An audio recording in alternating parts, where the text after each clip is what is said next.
सॼी सिंध जा हिंगोरजा में बि महांगाई उरूज ते पहुतल। महांगाई हुजण सबबि शहरी तोड़ी मज़दूर ईद ख़रीदारी करे न सघिया, जॾहिं त महांगाई सबबि शहर जूं अक्सर बाज़ारूं वीरान नज़र अची रहियूं आहिनि, जॾहिं त ईद ख़रीदारी न थियण सबबि दुकानदार पिण सख़्त परेशान आहिनि। असां ते 5000 वॻो लॻो पिया कपड़नि जो, 1500 2000 रुपया दर्जी जी सिलाई।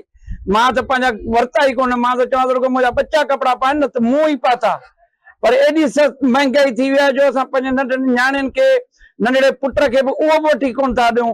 हुकुमरान खे हथ ॿधे अर्ज़ था कयूं त महिरबानी करे सस्ताई कई वञे। मां बेखपाईंदो आहियां, हाणे पेट गुज़र सफ़र कयां थो। हाणे मां पंहिंजे घर जो बच्चनि जो सौदो वठां या कपिड़ा वठी विया या मां पंहिंजो चवां थो मां न पावां ख़ैर आहे, मुंहिंजी न्याणियूं मुंहिंजा पुट पाइनि, मुंहिंजे लाइ इहा गनीमत आहे। अवाम में को भी दिलचस्पी ना है खरीदारी ते। महंगाई एतरी उरूज ते वधी वई आहे जो अवाम खां मतलब खरीदारी तमाम दुखी थी वई आहे, जिनके करे खरीदारी तमाम स्लो थी वई आहे। माण्हू लटो कपिड़ो चप्पल वग़ैरह या ईद जे ॿारनि बच्चनि जो लटो कपिड़ो चप्पल वग़ैरह नथो वठी सघे। महंगाई एतरी उरूज ते थी वई आहे, खरीदारी कोन करे सघिया आहियूं। हिनमहिल ताईं माण्हुनि वटि पैसो कोन्हे को। ॾिसो था अॼु ॾींहों दिमाग़ जेके शइ वठूं था उहा महांगी लॻी पई आहे। अवाम वटि पैसो न आहे, कणिक वटि ख़तम ई कोन्हे। माना थिए त इन हिसाब सां माना का ख़रीदारी कोन करे। ॾियार आहे 3-4 बचा वञी ईद रमज़ान शरीफ़ पूरो थियण वारो आहे।